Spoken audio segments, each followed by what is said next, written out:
Hay historias que nacen del dolor, otras del amor, pero todas tocan el alma. Escucha con el corazón. El recuerdo más antiguo de Mateo no era una imagen, sino una sensación. El peso diminuto de la mano de su hermana Sofía dentro de la suya. Era un ancla en un mundo que, incluso entonces, se sentía demasiado grande y bullicioso. Tenía 5 años y ella apenas 2, cuando sus padres le encomendaron la tarea más sagrada de su vida. «Eres su hermano mayor, Mateo», le había dicho su padre, arrodillándose para mirarlo a los ojos, con el sol de la tarde filtrándose por la ventana de la cocina y creando un halo a su alrededor. «Eso significa que eres su guardián, tu primera y más importante misión». Su madre, con una sonrisa que olía a galletas recién horneadas y a hogar, había añadido: «Cuida de su luz, mi niño, la luz de Sofía es especial». Y Mateo, con la solemnidad que solo un niño de 5 años puede reunir, asintió. No entendía completamente el concepto de luz, pero entendía el calor de la mano de Sofía, la forma en que sus ojos, 2 pozos de curiosidad y confianza, lo seguían a todas partes. Prometió, en un susurro que se llevó el viento, que sería su guardián para siempre. Esa promesa se convirtió en el cimiento de su existencia. Cada día era una reafirmación de ese voto silencioso. Fue él quien le enseñó a atarse los cordones de los zapatos, transformando la frustración de los nudos en un juego de conejos que corrían alrededor de un árbol. Fue él quien construyó fortalezas de sábanas en la sala de estar, creando reinos mágicos donde solo ellos 2 reinaban, a salvo de monstruos imaginarios y de las sombras que a veces se alargaban demasiado al anochecer. Cuando ella se caía y se raspaba las rodillas, era la voz de Mateo, firme y tranquila, la que calmaba sus lágrimas antes incluso de que su madre llegara con el antiséptico. Él soplaba sobre la herida, como si su aliento tuviera el poder de sanar no solo la piel, sino el susto. Para Sofía, Mateo no era solo un hermano, era el sol alrededor del cual giraba su pequeño universo. Era la certeza en la incertidumbre, la calma en la tormenta. Su risa era la banda sonora de su infancia, y sus abrazos, el refugio definitivo. La música se detuvo abruptamente una tarde de martes, un martes gris y húmedo que parecía presagiar la desdicha. Mateo tenía 15 años, Sofía, 12. Un accidente de coche, una llamada telefónica, 2 ataúdes cerrados. El mundo, tal como lo conocían, se fracturó en 1.000.000 de pedazos. El silencio que invadió la casa fue la herida más profunda. Era un silencio denso, pesado, que se tragaba los ecos de las risas de sus padres y dejaba un vacío que resonaba en cada rincón. En medio de esa desolación, Mateo renovó su promesa. Ahora no era solo una misión, era un testamento. Se convirtió en padre, madre y hermano, todo en uno. Aprendió a cocinar las recetas sencillas de su madre, quemando el arroz más de una vez, pero siempre logrando que Sofía comiera algo.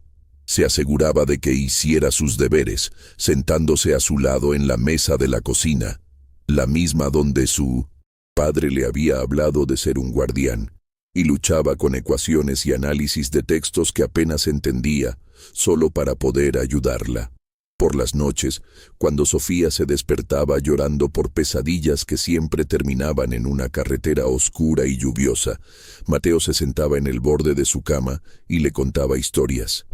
Historias de las estrellas, de reinos lejanos, de un futuro brillante donde el sol volvería a calentar sus rostros. No dormía hasta que la respiración de ella se volvía profunda y tranquila, y solo entonces se permitía derrumbarse en la soledad de su propia habitación, ahogando sus sollozos en la almohada para no despertarla. Su dolor era un lujo que solo podía permitirse en la más absoluta oscuridad, lejos de los ojos de Sofía. Para ella, él debía ser la roca, inquebrantable, fuerte. La llegada de su tío Ricardo fue como una corriente de aire gélido que se coló por las grietas de su ya roto hogar. Era el hermano menor de su padre, un hombre con ojos pequeños y resentidos, y una amargura que parecía adherida a su piel como una segunda capa. Nunca había estado muy presente en sus vidas, apareciendo esporádicamente en reuniones familiares con una nube de humo de cigarro barato y una crítica velada en cada comentario. Ahora, con los papeles de la tutela en la mano, se instaló en la casa como un conquistador. No caminaba, merodeaba. Sus pasos pesados sobre la madera del suelo eran una profanación de los recuerdos felices que habitaban allí. Lo primero que hizo fue descolgar las fotos de sus padres. Demasiada melancolía, sentenció, sin una pizca de emoción en la voz. Mateo sintió una rabia helada recorrerle las venas, pero se mordió la lengua. Por Sofía. Siempre por Sofía. El tío Ricardo no entendía, o no quería entender, el delicado equilibrio que Mateo había construido. Veía a Mateo no como un joven que había asumido una responsabilidad titánica, sino como una carga, un obstáculo. Sus conversaciones eran sentencias. Deberías buscar un trabajo, Mateo. La vida no es un juego. Tu hermana necesita disciplina, no cuentos de hadas. Cada palabra era un golpe, un intento de desmantelar la autoridad protectora de Mateo sobre su hermana. Empezó a separarlos sutilmente. Le daba a Mateo tareas que lo mantenían fuera de casa por horas, como hacer recados absurdos al otro lado de la ciudad, mientras él se quedaba cuidando de Sofía. Mateo regresaba y encontraba a su hermana más callada, con una sombra de miedo en su mirada que él nunca había visto antes. Cuando le preguntaba qué pasaba, ella solo negaba con la cabeza y se aferraba a su mano, como si temiera que las palabras pudieran invocar un mal mayor. La noche en que todo terminó, Mateo cumplía 17 años. No hubo pastel ni celebración, solo la fría realidad servida en la cena. El tío Ricardo esperó a que Sofía se fuera a su habitación para lanzar el golpe final. He estado pensando, comenzó, encendiendo uno de sus apestosos cigarrillos en la mesa. Ya eres casi un hombre. Es hora de que te ganes la vida. Aquí ya no hay lugar para ti. Mateo sintió que el suelo desaparecía bajo sus pies. ¿Qué quieres decir? ¿Y Sofía? La pregunta salió como un graznido, cargada de pánico. Sofía se queda conmigo. Yo soy su tutor legal, dijo el tío con una sonrisa torcida que no llegaba a sus ojos. He conseguido un trabajo para ti en una fábrica, en otro estado. Un amigo mío me debe un favor. Te vas mañana por la mañana. El mundo de Mateo se redujo a un zumbido en sus oídos. Otro estado, lejos de Sofía. La idea era tan monstruosa, tan inconcebible que por un momento pensó que era una broma cruel. Pero la mirada de su tío era de acero. No puedes hacerme esto. Ella me necesita, suplicó Mateo, la desesperación rompiendo su fachada de fortaleza. Ella necesita a alguien que pueda proveer, no a un niño que juega a ser adulto, replicó el tío, exhalando el humo como un dragón satisfecho. Ya he comprado tu billete de autobús. Saldrás al amanecer. Esa noche, Mateo no durmió. Se metió a hurtadillas en la habitación de Sofía y la observó dormir, memorizando cada detalle de su rostro, la forma en que sus pestañas se curvaban, la pequeña peca junto a su nariz, la paz que parecía encontrar solo en sus sueños. Le dejó un beso en la frente, un beso que contenía una promesa silenciosa, una declaración de guerra. No te dejaré, volveré por ti, cueste lo que cueste. El viaje en autobús fue un borrón de paisajes grises y lágrimas silenciosas. Cada kilómetro que alejaba de ella era una puñalada física. Al llegar a la nueva ciudad, un lugar anónimo y hostil, la soledad lo golpeó con la fuerza de un huracán. La fábrica era un monstruo de metal y ruido, y el trabajo, una rutina embrutecedora que dejaba su cuerpo dolorido y su alma vacía. Vivía en una pequeña habitación alquilada, cuyo único mobiliario era un colchón en el suelo y una bombilla que parpadeaba. Intentó llamar a casa, pero el tío Ricardo nunca le pasaba a Sofía. Está ocupada. Está durmiendo. No quiere hablar contigo. Mentiras. Mateo lo sabía. Le estaba envenenando el corazón a su hermana, tratando de borrarlo de su vida. El único respiro en esa existencia miserable era una pequeña panadería a la vuelta de la esquina de su pensión. El olor a pan recién hecho le recordaba a su madre, a un tiempo más feliz. Allí conoció a Leo, el hijo del panadero. Era un par de años más joven que Mateo. Un chico de 16 años, con manos siempre cubiertas de harina y una sonrisa fácil y genuina. Leo parecía sentir la profunda tristeza que emanaba de Mateo, y en lugar de evitarlo, se acercó a él. Todas las mañanas, antes de que Mateo se fuera al infierno de la fábrica, se sentaban juntos en una pequeña mesa. Leo le daba un café caliente y un panecillo que se negaba a cobrarle. Cortesía de la casa para los futuros clientes leales, decía guiñando un ojo. Hablaban poco al principio. Mateo era un pozo cerrado de dolor, pero la amabilidad constante de Leo, su charla despreocupada sobre el fútbol, la escuela o las chicas del barrio, comenzó a erosionar lentamente sus defensas.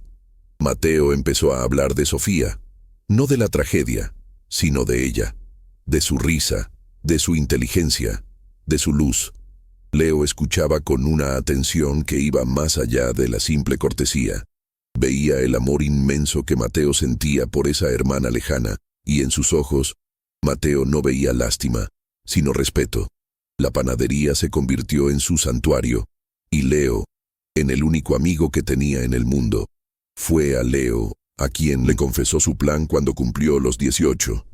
«Voy a alistarme en el ejército», dijo un día, con una nueva determinación en su voz. Leo dejó de amasar el pan. «¿El ejército? ¿Por qué? Porque necesito disciplina, necesito fuerza, necesito convertirme en un hombre que nadie pueda volver a pisotear», explicó Mateo, con la mirada fija en un punto lejano. «Y porque un soldado tiene un sueldo estable, ahorraré cada centavo. Cuando tenga suficiente alquilaré un lugar y volveré a por ella. La sacaré de allí». Leo lo miró durante un largo momento, viendo al joven roto transformarse ante sus ojos en un guerrero. Luego, asintió lentamente, limpiándose las manos en el delantal. «Cuando lo hagas», dijo con seriedad, «asegúrate de traerla a la panadería. El mejor pan de la ciudad será para ella, gratis, de por vida». Los primeros meses en el campamento militar fueron un infierno calculado. Los gritos de los sargentos antes del amanecer, el barro helado que se pegaba a su piel, el agotamiento que llegaba hasta los huesos. Cada músculo de su cuerpo gritaba en protesta. Cada fibra de su ser anhelaba rendirse. Pero Mateo no se rompía. Transformaba el dolor en combustible. Cada flexión que hacía era para volverse lo suficientemente fuerte como para derribar la puerta de su tío. Cada kilómetro que corría era un paso más cerca de Sofía. Cada orden que obedecía era una lección de disciplina para ejecutar su plan a la perfección. Sus compañeros veían en él una intensidad silenciosa que a veces les daba miedo, pero que también les inspiraba un profundo respeto. No hablaba de su pasado, pero su motivación era un aura palpable a su alrededor. Se convirtió en uno de los mejores de su pelotón, no por ambición de rango, sino por la única ambición que importaba.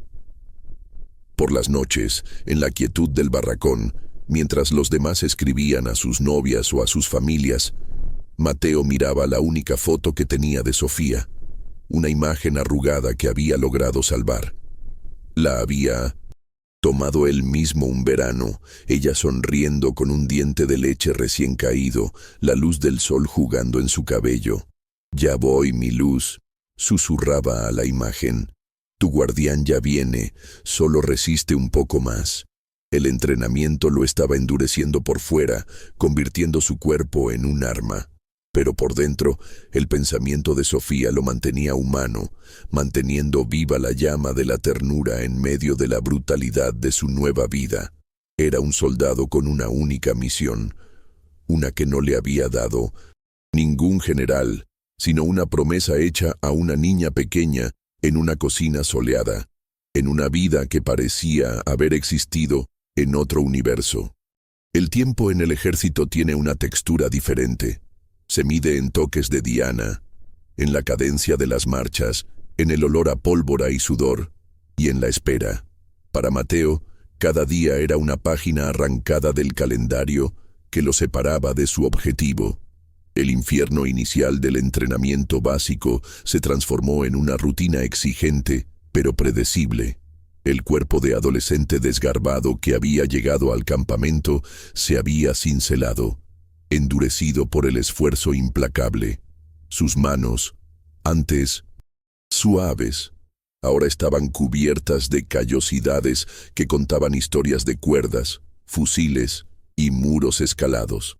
Aprendió a disparar con una precisión letal, a navegar en la oscuridad usando solo las estrellas, a obedecer sin cuestionar y a suprimir el miedo hasta convertirlo en un zumbido sordo en el fondo de su mente.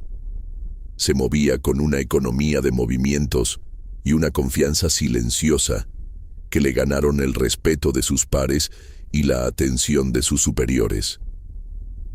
El sargento de instrucción, curtido por 2 guerras que parecía hecho de cuero y acero, lo llamó a su oficina un día. «Soldado», dijo, mirándolo por encima de sus papeles, «usted no es como los demás.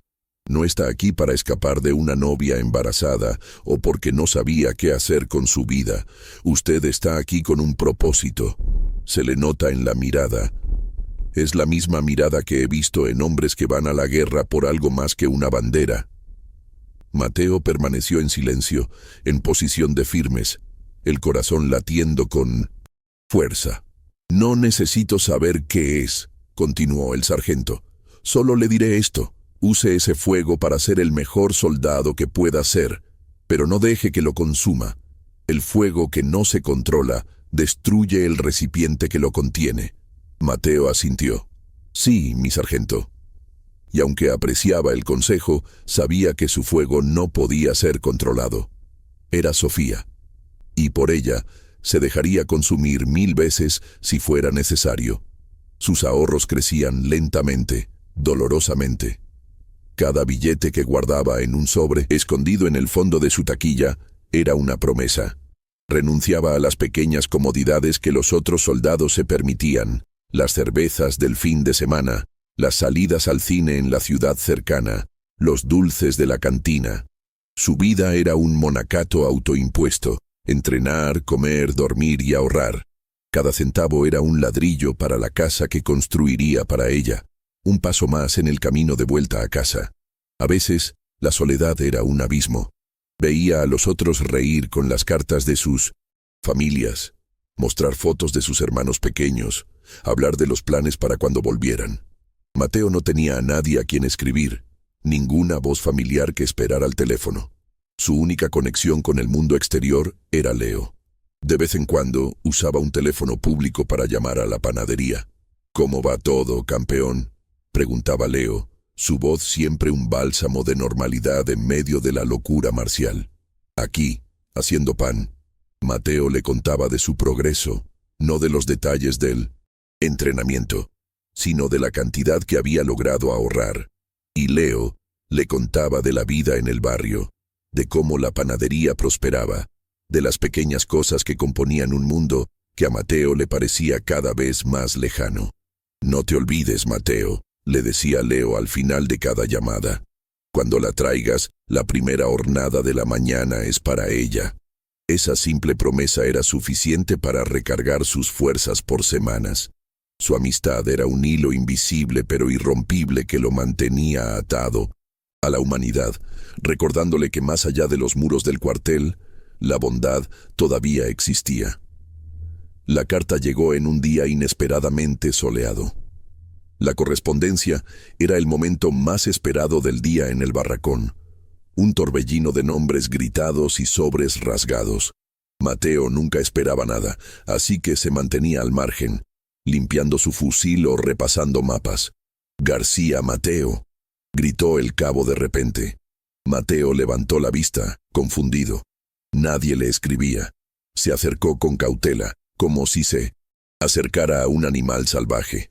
El sobre era frágil, de un color grisáceo por la suciedad del viaje. La dirección estaba escrita con una caligrafía temblorosa e infantil que luchaba por parecer adulta. Y el remitente, el corazón de Mateo, se detuvo. No había nombre, solo la dirección de la casa. Su casa. Con manos que de repente se sentían torpes y ajenas, tomó el sobre. Se retiró a su litera, creando una pequeña burbuja de privacidad en medio del bullicio. El papel era fino, en algunos casi transparente, por las manchas que parecían lágrimas secas. Desdobló la hoja con un cuidado reverencial. La caligrafía era la de Sofía. Había crecido, cambiado, pero él la reconocería en cualquier parte del mundo. El texto era corto, apenas unas líneas que se tambaleaban en la página. «Querido Mateo», comenzaba, «no sé si recibirás esto. El tío Ricardo dice que te olvidaste de nosotros. Dice que eres un soldado importante y no tienes tiempo para tu hermana. Pero yo no le creo. Tu promesa. Me acuerdo de tus historias sobre las estrellas. Mateo, te extraño mucho. A veces por la noche todavía puedo oír tu voz contándome cuentos. Aquí todo es muy diferente. El tío Ricardo siempre está enfadado. La casa ya no parece nuestra casa. Hay poco dinero para comida. A veces tengo hambre. Por favor, no te olvides de mí. Vuelve a casa pronto. Tu hermana Sofía». Mateo leyó la carta una vez, y luego otra, y una tercera vez. El mundo a su alrededor se disolvió. El ruido barracón, las risas de sus compañeros, la luz del sol que entraba por la ventana. Todo desapareció. Solo existían esas palabras. «Tengo hambre». La frase se clavó en su pecho como un fragmento de hielo, congelando su sangre y luego encendiendo una rabia tan pura y tan violenta que le hizo temblar. El chico, que había aprendido a controlar cada músculo, cada emoción, se desmoronó por dentro. La disciplina se hizo añicos. El soldado se evaporó. Solo quedaba el guardián, el hermano mayor cuya única misión en la vida había fracasado de la manera más miserable. Su luz, su pequeña Sofía, pasaba hambre mientras él jugaba a ser un hombre fuerte. La culpa lo ahogó, una ola negra y asfixiante. Pero debajo de la culpa, el fuego que el sargento había mencionado rugió, convirtiéndose en un infierno. No era un fuego incontrolado, era un fuego con un único y absoluto propósito. Se levantó, con la carta apretada en el puño, el papel arrugándose bajo una presión inhumana. Sus ojos ya no eran los de un soldado disciplinado, eran los de un depredador que había localizado a su presa. Cruzó el campamento con paso rápido y decidido, sin ver a nadie, dirigiéndose directamente a la oficina de su sargento. Entró sin llamar, un grave incumplimiento del protocolo. El sargento levantó la vista, sorprendido primero y luego alarmado por la expresión del rostro de Mateo. «Soldado, ¿qué demonios?», empezó a decir, pero se detuvo. Vio el abismo en los ojos de Mateo. «Sargento, necesito un permiso de emergencia», dijo Mateo, su voz peligrosamente tranquila. «Es un asunto familiar, inaplazable. García, conoce el procedimiento. Necesita una solicitud, una justificación», replicó el sargento, intentando mantener el orden. Mateo dio un paso adelante y colocó la carta arrugada sobre el escritorio. «Esta es mi justificación», dijo.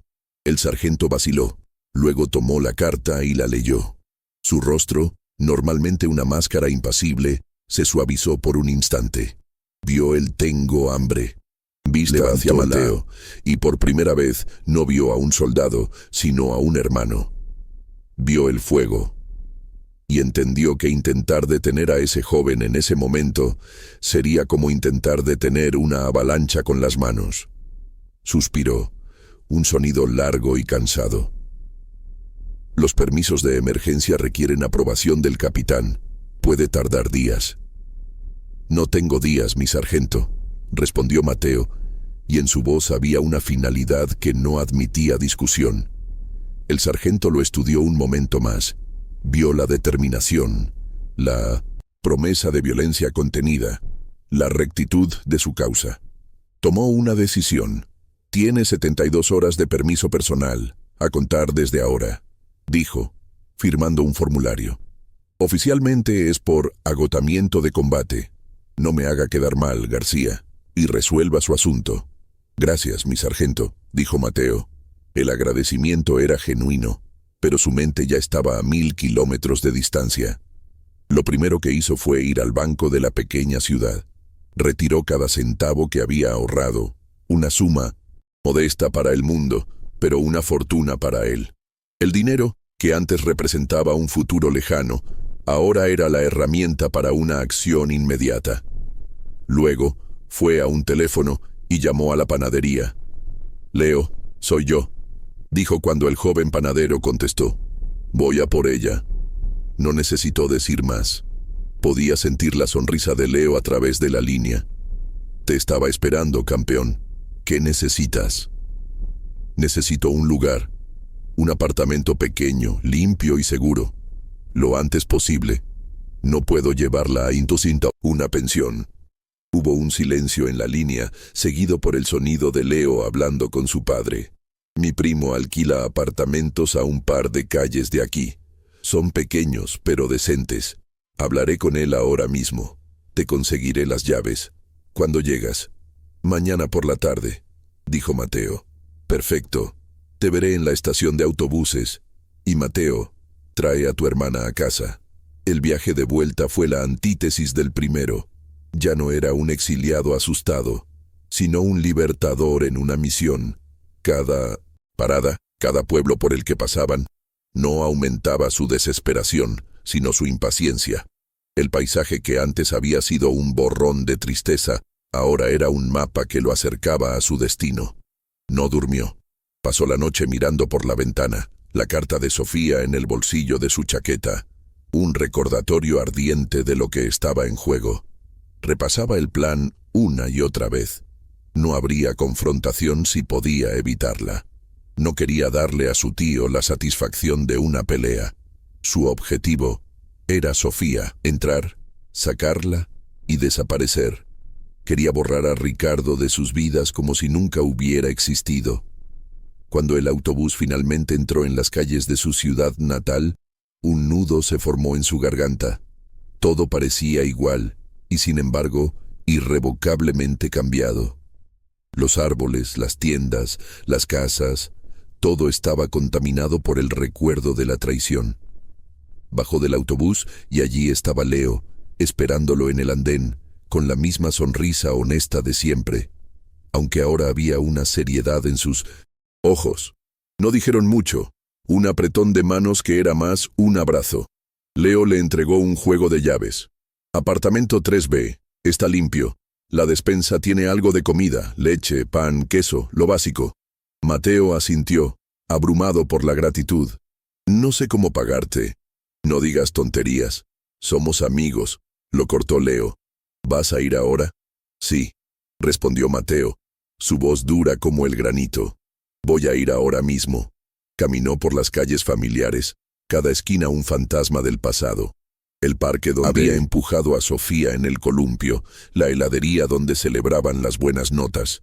Y finalmente dobló la última esquina. Allí estaba, su casa. La pintura estaba desconchada, el jardín descuidado. Una luz amarillenta y enfermiza brillaba tras la ventana de la sala. Se detuvo al otro lado de la calle, oculto por la sombra de un gran árbol. La observó durante un largo rato, el corazón martilleando contra sus costillas. Estaba en casa, y había vuelto para reclamar lo único que le importaba en 1900, el mundo. La rabia, la pena y el amor se arremolinaban dentro de él, un torbellino a punto de desatarse. El guardián había regresado. Mateo cruzó la calle. Cada paso sobre el asfalto mojado era deliberado, medido. El sonido de sus botas militares era lo único que rompía el silencio de la tarde, un ritmo constante que anunciaba una llegada inevitable. No sentía nervios, solo una calma glacial, la misma que sentía en el campo de tiro justo antes de apretar el gatillo. Su mente estaba despejada, su objetivo claro. No había espacio para la ira o el odio. Esos eran lujos. Solo había espacio para la misión. Se detuvo frente a la puerta de madera. La misma puerta que había cerrado detrás de sí hacía 2 años, dejando atrás su vida entera. No dudó. Levantó la mano y golpeó. No fue el golpe tímido de un visitante, ni el golpe furioso de un vengador.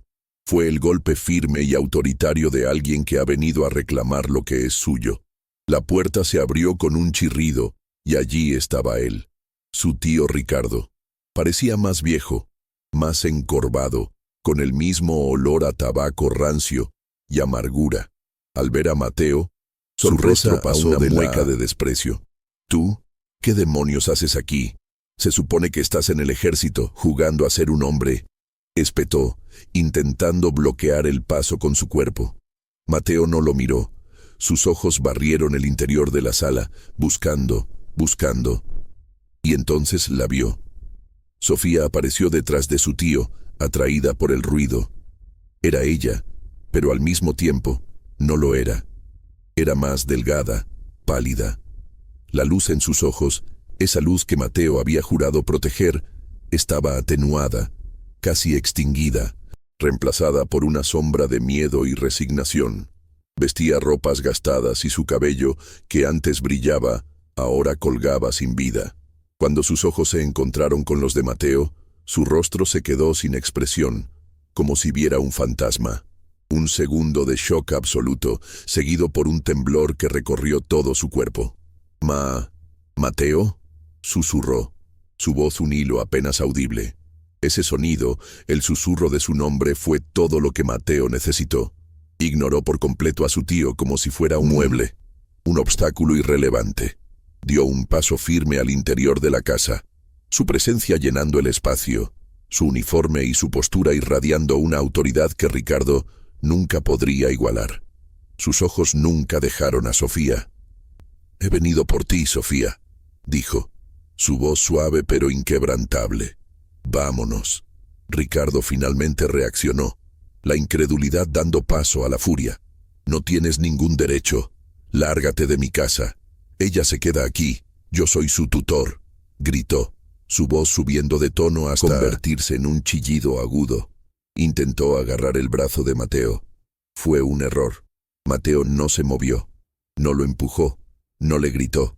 Simplemente giró su cuerpo ligeramente y apartó la mano de su tío con un movimiento tan rápido y eficiente que Ricardo tropezó hacia atrás, sorprendido por la fuerza contenida.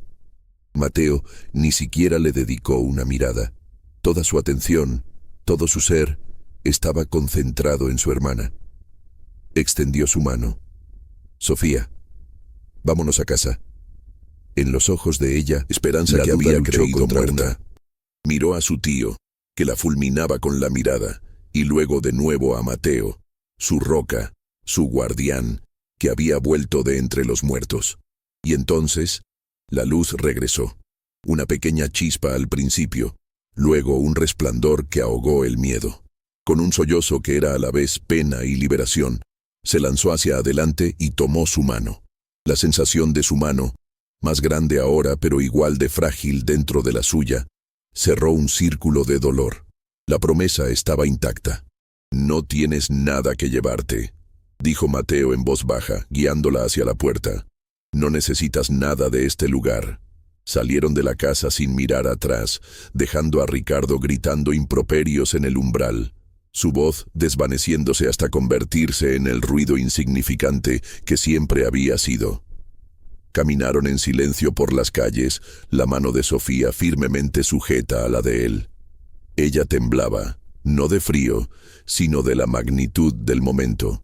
Las lágrimas corrían libremente por sus mejillas, pero no eran lágrimas de tristeza, eran lágrimas de purga, limpiando 2 años de soledad y miedo. Mateo la dejó llorar. Sabía que necesitaba liberar todo ese veneno. No se detuvieron hasta que llegaron a un edificio de apartamentos modesto pero limpio, a varias calles de distancia. Subieron al 3er piso. Mateo sacó la llave que Leo le había dado y abrió la puerta del apartamento 3B. El lugar era pequeño. con apenas unos muebles básicos, pero estaba impecable. El sol de la tarde entraba por una ventana limpia, iluminando las partículas de polvo que bailaban en el aire. Olía a limpio, a pintura fresca y débilmente a pan. Sofía se detuvo en la entrada, mirando a su alrededor con ojos muy abiertos. ¿Dónde estamos?», preguntó. «En casa», respondió Mateo. «Nuestra casa». La condujo adentro y cerró la puerta. El sonido del cerrojo al girar fue el más satisfactorificante del mundo. Era el sonido de un santuario sellado, de un mundo nuevo que comenzaba. Sofía finalmente se derrumbó, sollozando abiertamente, y Mateo la abrazó, sosteniéndola con fuerza mientras los espasmos de 2 años de dolor reprimido la sacudían. Él no dijo nada, simplemente la sostuvo, siendo la roca que siempre había prometido ser. Cuando las lágrimas finalmente amainaron, la guió hasta la pequeña cocina. Sobre la mesa había una hogaza de pan fresco, queso, leche y fruta, cortesía de Leo. Mateo tomó el pan, lo cortó en rebanadas gruesas y le preparó un sándwich. Se lo entregó junto con un vaso. Ella lo tomó con manos temblorosas y dio un mordisco. Y entonces sonrió. Una sonrisa débil, acuosa, pero genuina. La primera sonrisa real que Mateo veía en su rostro en una eternidad. Mientras ella comía, él le preparó un baño caliente. Llenó la bañera, encontrando una paz inesperada en el simple acto de cuidar de ella. Esa noche, ella durmió en la única cama del apartamento, y él en un sofá improvisado en la sala. Antes de apagar la luz, se asomó a verla. Dormía profundamente, el rostro relajado y en paz por primera vez en años. Mateo se quedó observándola, el corazón lleno de una emoción tan abrumadora que casi dolía. La misión no había terminado. Acababa de empezar. No se trataba solo de rescatarla, sino de devolverle la vida que le habían robado. Devolverle su luz. Los años que siguieron fueron como una lenta y sanadora primavera después de un invierno demasiado largo.